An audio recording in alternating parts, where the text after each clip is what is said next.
இது ஒரு CBN தயாரிப்பு. நீங்கள் பார்த்துக் கொண்டிருப்பது ஒரு புதிய வாழ்க்கை நிகழ்ச்சி. வணக்கம். ஒரு புதிய வாழ்க்கை நிகழ்ச்சிக்கு உங்களை அன்புடன் வரவேற்கிறோம். இந்த நிகழ்ச்சியின் மூலமாக உங்களை சந்திச்சதில் ரொம்பவே சந்தோஷப்படுறோம். இன்னைக்கு ரீஜனல் ஃபோக்கஸ் ஒரு ஸ்பெஷலான இடத்துலேருந்து உங்களுக்காக கொண்டு வந்திருக்கோம். கடல் மட்டத்திலிருந்து 3000 மீட்டர் உயரத்தில் இருக்கக்கூடிய லடாக்ல இருந்து கொண்டு வந்திருக்கோம். லடாக்குடைய காட்சிகளை நான் பார்த்துருக்கேன், ஆனால் இன்னும் நேரில் போய் பார்க்கறதுக்கான வாய்ப்பு இன்னும் எனக்கு கிடைக்கல. இது ஒரு ரொம்ப அழகான ஒரு பகுதி. இங்கே இருந்து தான் சாட்சிகளையும் பாடல்களையும் நாங்கள் உங்களுக்காக கொண்டு வந்திருக்கோம்.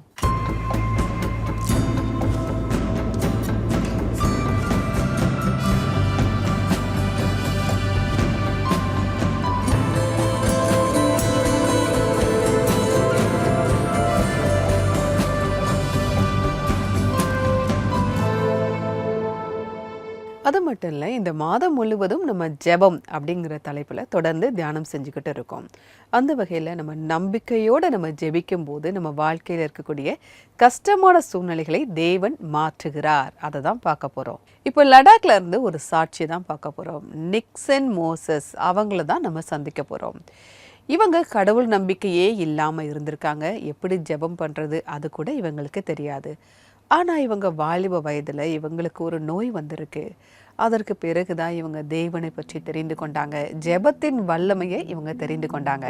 வாங்க அவங்கள சந்தித்து தெரிந்து கொள்ளலாம். ரெவரண்ட் நிக்சன் மோசஸ் லேக் லடாக்கில் இருக்கின்ற முராவியன் சர்ச்சில் ஊழியம் செய்து கொண்டிருக்கிறார். நிக்சன் மோசஸ் அவர்கள் சிறு வயதில் இயேசு கிறிஸ்துவின் இருப்பை கேள்வி கேட்டு இருந்தாலும் கூட அவர் கடந்த 17 வருடங்களாக வெவ்வேறு இடங்களிலும் அவர் பாஸ்டராக ஊழியம் செய்து கொண்டும் வருகிறார். எப்பயாவது யாராவது சர்ச் இருக்கு, கடவுள் பத்தியோ இல்ல தேவனை பத்தியோ இல்ல ஆவிக்குரிய விஷயங்களை பத்தியோ என்கிட்ட பேசினா அது எனக்கு பிடிக்காது. அந்த விஷயத்தையெல்லாம் நான் கேலி பண்ணிக்கிட்டு இருந்தேன். என்னோட அப்பா டிஃபென்ஸ்ல இருந்தாங்க. அதனால நானும் டிஃபென்ஸ்ல ஆர்மி ஆபீசரா ஆகணும்னு விரும்பினேன்.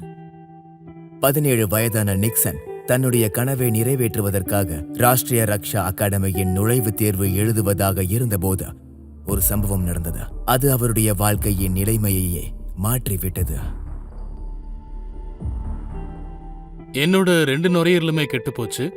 மெடிக்கல் டேர்ம்ல சொல்லணும்னா அக்யூட் பிரான்கைட்டிஸ் இல்லைன்னா அக்யூட் ஆஸ்துமான்னு சொல்லலாம். ஏன்னா என்னோட நுரையீரல்கள் முழுசா கெட்டு போனதுனால கிட்டத்தட்ட ஒரு 6 மாசமா நான் நல்ல ஹாஸ்பிட்டல்ஸில் டாக்டர்ஸ் கிட்ட ட்ரீட்மெண்ட் பார்த்துட்டு இருந்தேன். ஆனாலும் எனக்கு அது சரியாகல. அங்கே ஹாஸ்பிட்டலில் பார்த்தீங்கன்னா என்னோட பெட்டில் நான் தனியாக கிட்டத்தட்ட 6-7 மாசத்துக்கு அப்புறமா ரொம்பவே வேதனைப்பட்டப்ப இனிமே பிழைக்கிறதுக்கு எனக்கு வாய்ப்பே இல்லை அப்படின்னு நினச்சேன். ஏன்னா அங்கிருந்த பெஸ்ட் டாக்டர்ஸால கூட என்னை குணமாக்க முடியல. அந்த சமயத்தில் என்னால் என்னோட அடுத்த பிறந்த நாளை பார்க்க முடியாதுங்கிற மாதிரி என் மனசுக்குள்ள ஒரு எண்ணம் உருவாக ஆரம்பிச்சிருச்சு. உடல்நிலை சரியில்லாத போது ஒரு நண்பர் சந்திக்க வந்தார். அப்பொழுது அவருடைய சூழ்நிலையை பார்த்துவிட்டு நிக்சனை ஜெப கூட்டத்திற்கு அழைத்துச் சென்றார். அந்த சமயத்துல அங்க ஒரு கிரவுண்டுல ஒரு ஜெப கூட்டம் நடந்துகிட்டு இருந்துச்சு.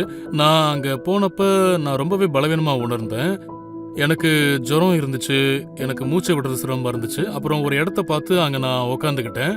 அந்த ஜெப கூட்டத்துல பிரசங்கம் பண்ணிக்கிட்டு இருந்த பாஸ்டர் இயேசு கிறிஸ்துவோட அன்பை பத்தி சொல்லிக்கிட்டு இருந்தாங்க. ஆண்டவர் இயேசு கிறிஸ்து சுகமாக்குற கடவுள்னு சொன்னாங்க. ஆண்டவர் இயேசு கிறிஸ்து ஆதரவற்றவங்களோட வாழ்க்கையில கிருபை, சமாதானம், அப்புறம் சுகம், அப்புறம் விடுதலையை தர்ற கடவுள்னு அந்த பிரசங்கத்துல சொல்லிக்கிட்டு இருந்தாங்க. அங்க அந்த வசனங்களை அவங்க சொன்னப்ப இதுவரைக்கும் நான் அந்த மாதிரி விஷயங்களை எல்லாம் கொஞ்சம் கூட நம்பினதே கிடையாது. ஆனா இப்ப எனக்குள்ள ஒரு விசுவாசமும் நம்பிக்கையும் வந்ததை நான் உணர்ந்தேன். அப்புறம் அந்த கூட்டம் முடிவுல நோய்வாய்ப்பட்டவங்களுக்காக இப்போ நான் ஜெபம் பண்ணுவேன்னு சொன்னாங்க. அதே மாதிரி ஜெபம் பண்ண ஆரம்பிச்சாங்க. அங்க இருந்தவங்க எல்லாம் எந்திரிச்சு நின்று சுகமாக ஜெபம் செஞ்சுக்கிட்டு இருந்தாங்க. அதை கேட்டுட்டு இருக்கும்போது திடீர்னு என் கண்கள்ல இருந்து கண்ணீர் வர தொடங்குச்சு. என் வாழ்க்கையில நான் அது வரைக்கும் அழுததே கிடையாது. இந்த கண்ணீர் எங்கிருந்து வந்துச்சு அப்படின்னு என்னால கொஞ்சமும் புரிஞ்சுக்கவே முடியல. ஆனா என்னோட மனசு நிறைஞ்சு இருந்துச்சு. அப்ப நான் பாரமான மனசோட, எனக்கு தெரியல, ஆனா இந்த வார்த்தைகள் என் வாயிலிருந்து வந்துச்சு. அது என்னன்னு பாத்தீங்கன்னா, இயேசு கிறிஸ்துவே நீங்க உண்மையான கடவுள்னு, அப்புறம் நீங்க ஒரு உயிருள்ள கடவுள் அப்படின்னு, நீங்க ஒரு சுகமாக்குற கடவுள்னு, வாழ்க்கையை மாற்றக்கூடிய கடவுள்னு இவங்க சொல்றாங்க. ஆண்டவர் இயேசு கிறிஸ்துவே என்னை தொட்டு சுகமாக்குங்க, நான் வாழ விரும்புறேன்னு நான் சொன்னேன். அப்ப ஒரு தெய்வீக தொடுதல, இயற்கைக்கு அப்பாற்பட்ட ஒரு அனுபவத்தை நான் உணர்ந்தேன். அதோட தேவனோட தொடுதல நான் அந்த சமயத்துல உணர்ந்தேன். ஒரு வெதுவெதுப்பான அனலான தொடுதல. அது அது எப்படின்னா, தேவனோட சமாதானத்தை நான் என்னோட வாழ்க்கையில அப்புறம் என்னோட உடம்புல நான் உணரத் தொடங்கினேன். அப்போ எனக்குள்ள இருந்த பாரம் வெளியே போன மாதிரி தெரிஞ்சிச்சு. மனசுக்குள்ள இருந்த பாரம்லாம் அப்படியே இறங்கின மாதிரி தெரிஞ்சுது. அதோட எனக்குள்ள அப்ப ஒரு நிம்மதி வந்துச்சு. அந்த சமயத்துல பாத்தீங்கன்னா, நான் மூச்சு விடுறது கூட எனக்கு சரியாயிடுச்சு. எனக்கு என்ன நடக்குதுன்னு நினைச்சு நான் ரொம்பவே பயந்து போயிட்டேன். அப்ப எனக்கு இருந்த அந்த ஜுரம் கூட என்னை விட்டு போயிடுச்சு. என் மனசுக்கு அப்படியே ரொம்ப லேசா இருந்துச்சு. தேவன் என்ன தொட்டு இருக்காரு அப்படின்னு நான் அந்த நேரத்துல உணர்ந்தேன். நிக்சன் ஜெபக்கூட்டத்தில் இருந்து ஒரு மாறின மனிதராக வந்தார். அவர் தன்னுடைய ஆரோக்கியத்தையும் பலத்தையும் திரும்ப பெற்றார். இவை எல்லாவற்றிற்கும் மேலாக அவர் இயேசு கிறிஸ்துவிடம் இருந்த ஒரு புதிய வாழ்க்கையை பெற்றார். सारी सृष्टि के मालिक तुम ही हो, सारी सृष्टि के रक्षक तुम ही हो, करते हैं तुझको सादर प्रणाम, गाते हैं तेरे ही गुण. நன்றி நிக்ஷன், உங்களுடைய சாட்சிக்காக மிக்க நன்றி. தேவன் உங்களை ஆசிர்வதிப்பாராக. மனுஷரால் இது கூடாதுதான், தேவனால் எல்லாம் கூடும் அப்படிங்கிற வசனம் இவங்களுடைய சாட்சியை பார்க்கும்போது எனக்கு ஞாபகத்துக்கு வருது. அவரால் செய்யக்கூடாத காரியம் எதுவுமே இல்லை. என்னால் செய்யக்கூடாத காரியம் ஒன்று உண்டோ அப்படின்னு சொல்லக்கூடிய ஒரு வசனம் கூட எனக்கு ஞாபகத்துக்கு வருது. நிக்சன் அவங்களுடைய வாழ்க்கையில் தேவன் எப்படி செயல்பட்டார் அதை பார்க்கும்போது உண்மையிலே ஒரு உத்வேகத்தை தரக்கூடியதாக இருக்குது. அவருடைய வாழ்க்கையில் ஒரு அற்புதத்தை செஞ்சு இன்னைக்கு அவரை ஊழியம் செய்ய வச்சிருக்காரு தேவன். இதே தேவன் உங்களுக்கும் கூட அந்த வல்லமையை வெளிப்படுத்துகிறார். எல்லாருடைய வாழ்க்கையிலுமே ஏதாவது ஒரு பிரச்சனைகள் கஷ்டங்கள் இருக்க தான் செய்யுது. என் பிரச்சனை எப்படிங்க அவருக்கு தெரியும், தேவனுக்கு எப்படி என்னோட பிரச்சனை தெரியும், ஏசுக்கு எப்படி என்னோட பிரச்சனை தெரியும் அப்படின்னு நீங்கள் யோசிக்கிறீங்களா? அவரை மாதிரி கஷ்டத்தை அனுபவித்தவங்க யாருமே கிடையாது. இதை நம்ம பைபிள்ல இருந்து பார்க்குறோம். இயேசுவை பற்றி உங்கள் எல்லாருக்குமே தெரிஞ்சிருக்கோம். ஒருவேளை அவரை பற்றி தெரியாதவங்களுக்காக இதை நான் சொல்கிறேன். அவர் நமக்காக பூமியில் மனிதனாக பிறந்தார். நம்முடைய பாவங்களை அவர் ஏற்றுக்கொண்டு சிலுவையில் நமக்காக மரித்தார். பைபிளில் கூட பார்க்குறோம், நாம் அவரை விரும்பத்தக்க ரூபம் அவருக்கு இல்லாதிருந்தது அப்படிங்கிறத பார்க்குறோம். அவர் 39 கசையடிகளை வாங்கியிருக்காரு. அவருடைய ஆடைகள் எல்லாத்தையுமே களைஞ்சிருக்காங்க. அவருடைய கைகளையும் கால்களையும் ஆணிகளால் சிலுவையில் அவர் அடிக்கப்பட்டிருக்காரு. அவர் எந்த பாவமும் செய்யலை. நம்முடைய பாவங்களை அவர் ஏற்றுக்கொண்டார். எந்த தவறுமே செய்யாத அவர் 2 திருடர்களின் நடுவே சிலுவையில் அறையப்பட்டார். அதில் கூட ஒரு திருடன் அவரை ரொம்ப மரியாதை குறைவாக பேசுகிறான். உங்களால் ரட்சிக்க முடியும்னா உம்மையும் ரட்சியும் எங்களையும் ரட்சியும் அப்படின்னு அவன் சொல்கிறான். அப்போ இன்னொரு திருடன் சொல்கிறாரு, நம்மெல்லாம் செஞ்ச தவறுக்காக தண்டிக்கப்படுறோம், ஆனால் இவர் எந்த தவறுமே செய்யலையே அப்படின்னு சொல்கிறாரு. அது மட்டும் இல்லை, 2வதாக அந்த இடத்துல ஒரு ஜெபமும் செய்கிறாரு. ஆண்டவரே, உம்முடைய ராஜ்யம் வரும்போது அடியேனை நினைத்தருளும், என்னையும் நீங்கள் நினச்சிக்கோங்க அப்படின்னு ஒரு சின்ன ஜெபத்தை அந்த திருடே செய்கிறான். அந்த வேதனையான நேரத்துலேயும் கூட இயேசுசாமி சொல்கிறாரு, இன்றைக்கு நீ என்னோட கூட பரதீசில் இருப்பாய் அப்படின்னு அவருக்கு மறுமொழியை சொல்கிறாரு. கஷ்டமான நேரத்திலையும் அந்த ஜெபம், அந்த திருடன் செய்த அந்த ஜெபம் ரொம்ப அருமையான ஜெபம். ஆண்டவராகிய இயேசு கிறிஸ்து அந்த ஜெபத்தை ஏற்றுக்கொண்டார். அந்த திருடனை அவர் ஏற்றுக்கொண்டார். இதையும் நம்ம பார்க்குறோம். ஆண்டவராகிய இயேசு கிறிஸ்து நமக்காகவே இந்த பூமியில் வந்தார். பாவிகளை ரட்சிப்பதற்காகவே அவர் வந்தார். சிலுவையில் அறையப்பட்டார், மரித்தார், 3ஆம் நாள் எழுந்தருளினார், மறுபடியும் நமக்காக வரப்போகிறார். இன்னைக்கு நீங்கள் அவரை உங்களுடைய உள்ளத்தில் ஏற்றுக்கோங்க. அவர் உங்களுக்கு மறுபடியும் அந்த ஒரு வாய்ப்பை தருகிறார். அவர் உங்களை நேசிக்கிறார். இந்த அன்பை விட ஒரு பெரிய விஷயம் இருக்கவே முடியாது. உங்களுக்காக பைபிளிலிருந்து ஒரு வசனத்தை வாசிக்கிறேன். யோவான் 3ஆம் அதிகாரம் 16ஆம் வசனம். தேவன் தம்முடைய ஒரே பேரான குமாரனை விசுவாசிக்கிறவன் எவனோ அவன் கெட்டு போகாமல் நித்திய ஜீவனை அடையும்படிக்கு அவரை தந்தருளி இவ்வளவாய் உலகத்தில் அன்பு கூர்ந்தார். இந்த முழு பைபிளுமே நம்ம சுருக்கமாக சொல்லணும் அப்படின்னா யோவான் 3:16 நம்ம சொல்லலாம். இயேசு நம்ம மேலே அன்பாக இருக்கார். அவர் பாவிகளை ரட்சிக்க தான் இந்த உலகத்திற்கு வந்திருக்காரு. எப்பவுமே நம்மை நேசிக்கிறார். நம்முடைய பாவங்களையும் நம்முடைய துக்கங்களையும் அவர் ஏற்றுக்கொண்டார். அவர் எப்பவுமே நம்மேல அன்பா இருக்கிறார். அதனால தான் அந்த சிலுவை மரணத்தை அவர் ஏற்றுக்கொண்டார். நம்ம ஜெபிக்கும் போது அவரிடத்துல இருக்கக்கூடிய அந்த வல்லமையை நம்மளால பெற முடியும். ஒருவேளை உங்களுக்கு ஜெபிக்க தெரியல, ஜெப உதவி தேவை அப்படின்னா நீங்கள் எங்களுடைய CBN ப்ரேயர் லைனுக்கு கால் பண்ணலாம். எங்களுடைய நம்பர் 9910401010. இந்த நம்பருக்கு நீங்கள் வாட்ஸ்அப்பும் அனுப்பலாம். உங்களுக்காக ஜெபிக்க நாங்கள் தயாராக காத்துக்கிட்டு இருக்கோம். இப்போது வருவது ஒரு சிறிய இடைவேளை. இடைவேளைக்கு பிறகு இன்னும் ஒரு சாட்சியை பார்ப்போம்.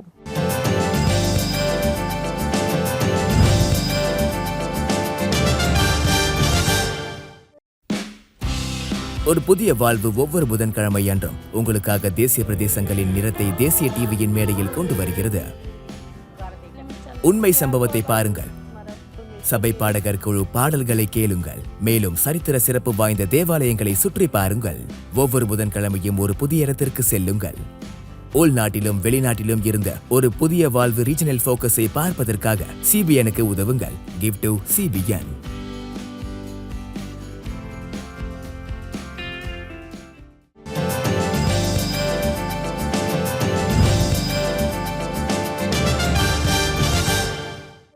வெல்கம் பேக் டு ஒரு புதிய வாழ்க்கை. இன்னைக்கு ரீஜனல் ஃபோக்கஸ் லடாக்ல இருந்து பாடல்களையும் ஜீவனுள்ள சாட்சிகளையும் பார்த்துக்கிட்டு இருக்கோம்.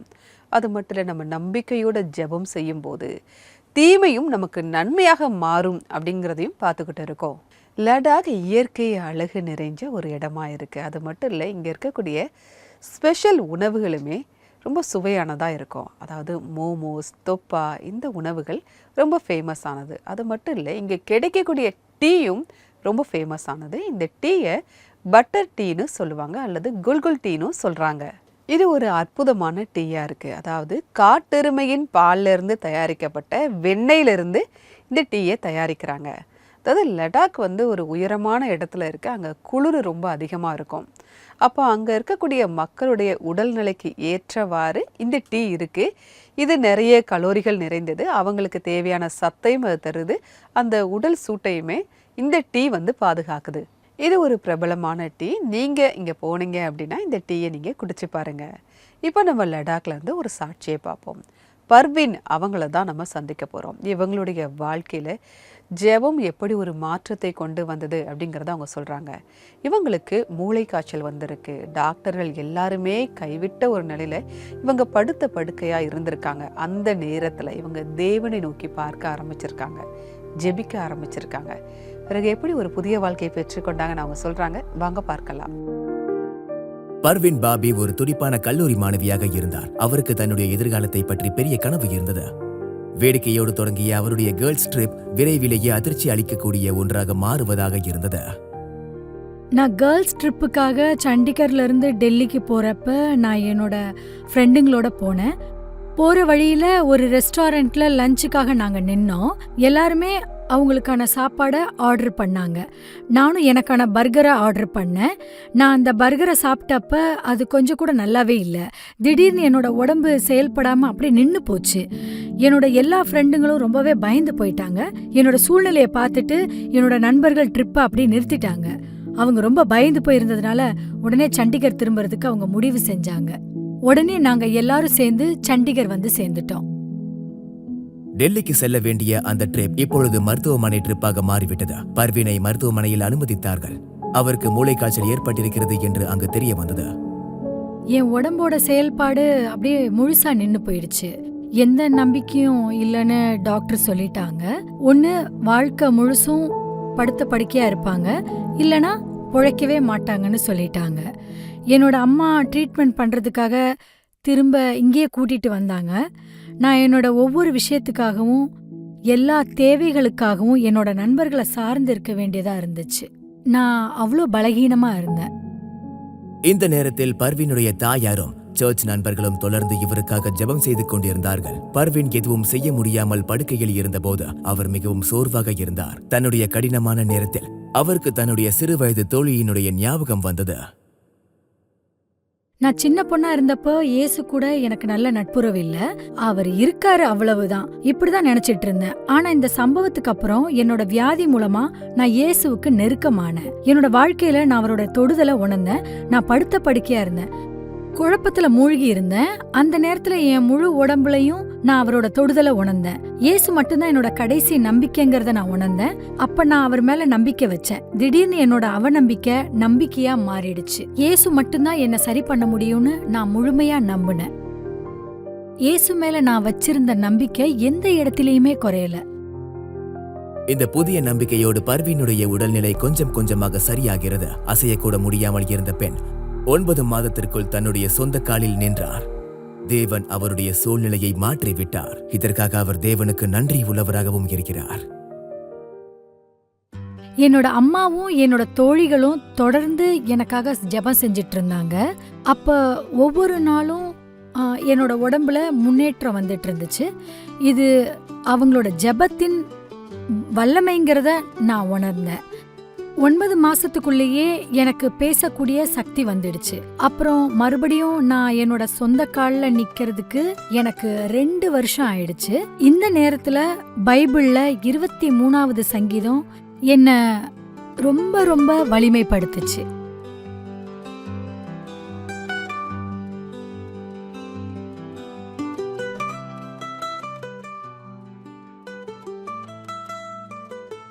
என்னோட வாழ்க்கையில பாத்தீங்கன்னா இயேசுவை தவிர எனக்கு வேற எந்த ஒரு நம்பிக்கையுமே இல்ல. டாக்டர் கைவிட்டப்ப நான் இயேசு மேல நம்பிக்கை வைக்கிறத தேர்ந்தெடுத்தேன். நான் இயேசுவுக்குள்ள என்னோட நம்பிக்கையில வலுவடைஞ்சேன். நான் ஜெபம் பண்றப்ப இயேசு எனக்கு பதில் தருவாருன்னு எனக்கு நல்லாவே தெரியும். அவர் நான் சொல்றத கேக்குறாரு. இப்ப பாத்தீங்கன்னா அவர் கூட எனக்கு ஒரு நல்ல நட்புறவு இருக்கு. நான் அவரை முழுமையா நம்புறேன். இயேசு என்னோட ரட்சகர், இயேசு என்ன சுமக்கிறவர், என்னோட எல்லாமே அவர்தான். நன்றி பர்வீன், உங்களுடைய சாட்சிக்காக மிக்க நன்றி. சங்கீதம் 118 5ஆம் வசனம் தான் எனக்கு இப்ப ஞாபகத்துக்கு வருது. நான் நெருக்கத்திலே கர்த்தரை நோக்கி கூப்பிட்டேன், அவர் என் கூப்பிடுதலை கேட்டருளி என்னை விசாலத்திலே வைத்தார். இந்த வசனம் தான் எனக்கு ஞாபகத்துக்கு வருது. பர்வீனுடைய மூளைக்காய்ச்சல் நோயிலிருந்து தேவன் ஒரு விடுதலை கொடுத்தார் அப்படிங்கிறத நம்ம பார்க்குறோம். இன்றைக்கும் கூட உங்களுக்கு ஏதோ ஒரு நோயாலேயோ இல்லை பண பிரச்சனையாலோ அல்லது வேறு ஏதாவது காரணத்தினால நீங்கள் அடைபட்டு இருக்கீங்களா? உங்களுக்கு ஒரு விடுதலை வேண்டும் அப்படின்னா நீங்கள் ஜெபிக்க ஆரம்பிங்க. நிச்சயமாக தேவன் உங்களுக்கு அந்த விடுதலையை தருவார். நீங்கள் எல்லாருமே அந்த புதிய வாழ்க்கையை பெற்றுக்கொள்ளணும் அப்படின்னு நாங்கள் விரும்புகிறோம். நம்முடைய சிபிஎன் இந்தியா யூடியூப் சேனலில் இதே போன்ற சாட்சிகள் நிறையா இருக்குது, நிறைய மொழிகளிலையும் இருக்குது. நீங்கள் வந்து பார்க்கலாம், உங்கள் நண்பர்களுக்கும் நீங்கள் ஷேர் பண்ணலாம். சிபிஎன் இந்தியா யூடியூப் சேனலை இன்னும் நீங்கள் சப்ஸ்கிரைப் பண்ணலை அப்படின்னா மறக்காமல் சப்ஸ்கிரைபும் பண்ணிடுங்க. இப்போது வருவது ஒரு சிறிய இடைவேளை. இடைவேளைக்கு பிறகு சேர்ந்து ஜெபிப்போம்.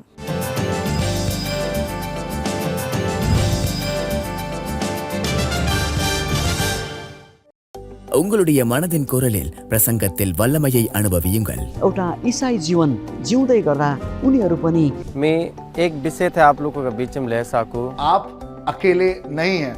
जी हाँ, अगर आप बात करें यूसुफ की, परमेश्वर वचन में एक बात देखा हा Jide thoba de ante udamba kun chopra mitena yo jespe kana ta आशीष देता है, बड़ी बरकत देता है और itu thagisegula apni overcome guru parugo.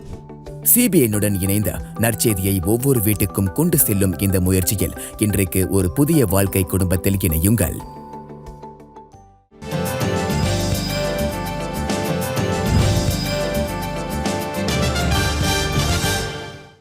Welcome back to ஒரு புதிய வாழ்க்கை. இன்னைக்கு ரீஜனல் ஃபோக்கஸ் லடாக்ல இருந்து பாடல்களையும் ஜீவனுள்ள சாட்சிகளையும் பார்த்துக்கிட்டு இருக்கோம். அது மட்டும் இல்லை, நம்ம ஜெபம் செய்யும் போது தீமையும் நமக்கு நன்மையாக மாறும் அப்படிங்கிறது தான் பார்த்துக்கிட்டு இருக்கோம்.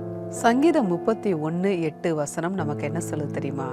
சத்துருவின் கையில் என்னை ஒப்பு கொடுக்காமல் என் பாதங்களை விசாலத்தில் நிறுத்தினீர் அப்படிங்கிற ஒரு வார்த்தையை நம்ம பார்க்குறோம். அதாவது நம்முடைய சத்துருக்களுடைய கைகளில் எப்போவுமே நம்முடைய தேவன் விட மாட்டார். எந்த கஷ்டத்துலையுமே நம்மளை வைக்க மாட்டார். ஒரு விசாலமான இடத்துல நம்ம போய் நிறுத்துவார் அப்படிங்கிறது தான் இந்த வார்த்தை நமக்கு சொல்லுது. அது மட்டும் இல்லை, இன்னொரு வசனமும் இருக்கு. எனக்கு ஒத்தாசை வரும் பர்வதங்களுக்கு நேராக என் கண்களை ஏறெடுக்கிறேன். வானத்தையும் பூமியும் உண்டாக்கின கர்த்தரிடத்திலிருந்து எனக்கு ஒத்தாசை வரும். நம்ம அவரை நோக்கி பார்க்கும்போது அவர் நமக்கு ஒத்தாசையை தருகிறார். நம்ம இப்போ ஜெபிக்க போகிறோம். நீங்களும் என் கூட சேர்ந்து ஜெபிக்கலாம். அந்த ஒத்தாசையை நாம் பெற்றுக்கொள்ளலாம். அன்பின் பரலோக பிதாவே, இந்த நேரத்திற்காக நன்றியோடு உம்மை துதிக்கிறோம் அப்பா. நம்பிக்கையோடு ஜெபம் பண்ணும்போது தீமையான சூழ்நிலைகளும் நன்மையாக மாறும்னு இன்னைக்கு நாங்கள் கற்றுக்கிட்டோம் ஆண்டவரே. இந்த நேரத்திலும் ஜெபம் பண்ணி பதில் கிடைக்கலன்னு சோர்ந்து போய் நம்பிக்கை இல்லாமல் இருக்கிற எல்லாருக்காகவும் ஜெபிக்கிறோம் ஆண்டவரே. அவங்களுக்குள்ள நம்பிக்கையை தாங்க, புது உற்சாகத்தையும் உத்வேகத்தையும் தாங்க. உங்கள் மேலேயும் உங்கள் வார்த்தைகள் மேலேயும் நம்பிக்கை உள்ளவங்களா அவங்க ஜெபம் பண்ணணும்.